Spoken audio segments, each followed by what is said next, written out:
Tuesday evening, you made it through Monday. Barely. The meetings are done. The emails answered. The calls returned. You sit down for the first time today. The house is quiet. Everyone else is fine. And you feel nothing. Not sad. Not relieved. Not happy. Just flat. You pick up your phone, open something, put it down, pour a drink you don't really want, sit back down, stare at nothing in particular, and somewhere in the back of your mind, a voice says, I should feel something. I have everything. Why don't I feel anything? And then the voice goes quiet, because you've learned not to ask that question too long. There's work tomorrow, so you go to bed, wake up Wednesday, do it again. This isn't burnout. Burnout is exhaustion. Burnout feels like running on empty, heavy, overwhelmed, desperate for rest. This is something quieter than that, something that crept in slowly. Not a breakdown, not a crisis, just a dimming. Like someone turned the volume down on your inner life, and you didn't notice until one day you reached for a feeling and it wasn't there. This happens to high performers more than anyone else, and almost no one talks about it, because you're still functioning, still delivering, still showing up exactly the way everyone needs you to. So how could anything be wrong? There's a name for what you're experiencing. Not depression, though it can become that if left alone. Not laziness, not ingratitude. It's called emotional numbness, and it doesn't come from weakness. It comes from years of doing exactly what you were supposed to do. Pushing through, staying strong, keeping it together when everything around you needed you to. The numbness is not your failure. It's the cost of your performance. Your brain has a reward system. It runs on 3 phases. And understanding them will change how you see yourself. The first phase is wanting, the drive to pursue, to achieve, to reach. This is dopamine, the chemical of anticipation. It's what wakes you up before the alarm, what pushes you through the meeting you didn't want to be in, what makes you reach for the next goal before the current one is finished. High performers have this in extraordinary amounts. It's your greatest strength, and it's part of why you're here. The second phase is liking, the actual experience of pleasure when you arrive somewhere, not the chase, the moment after the chase, the feeling of being fully present in something that matters. Warmth, satisfaction, joy. The third phase is learning, how your brain stores an experience and decides how much to want it next time. These 3 phases are supposed to work together, but here's what happens after years of high performance.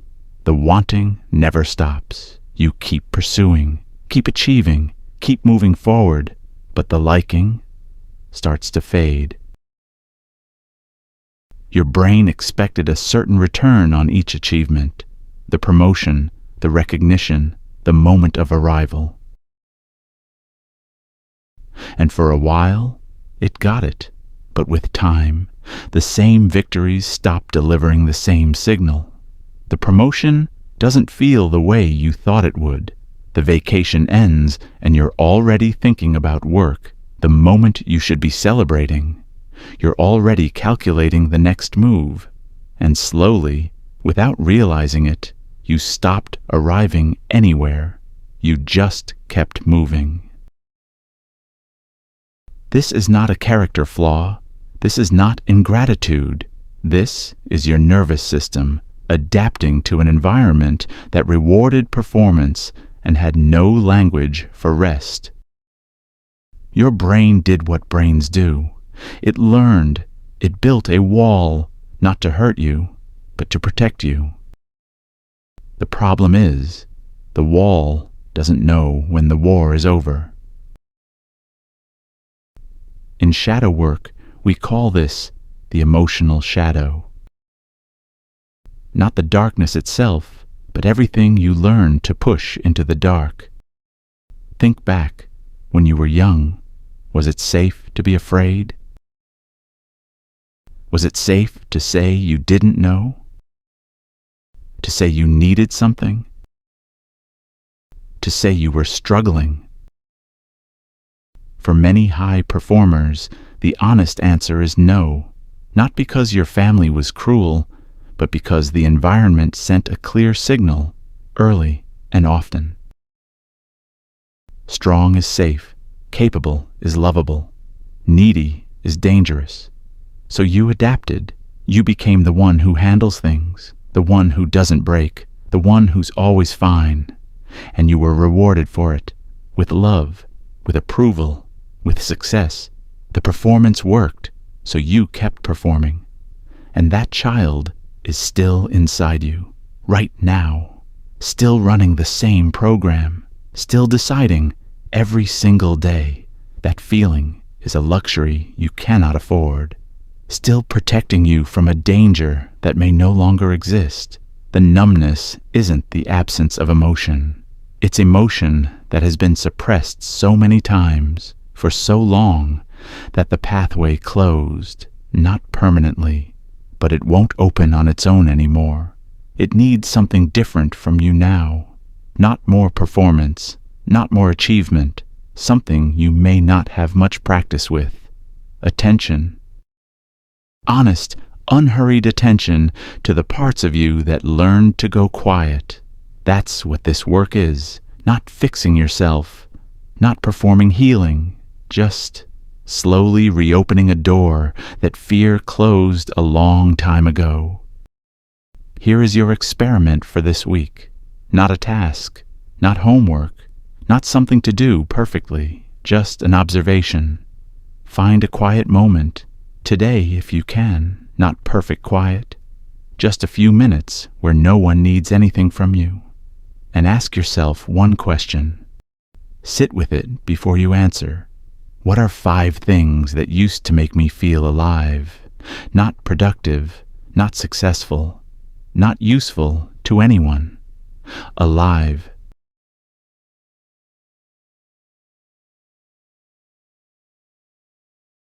Maybe it's a piece of music that used to stop you completely, a place you haven't thought about in years, a kind of conversation that felt real, a physical feeling in your body, running, creating, being completely absorbed in something.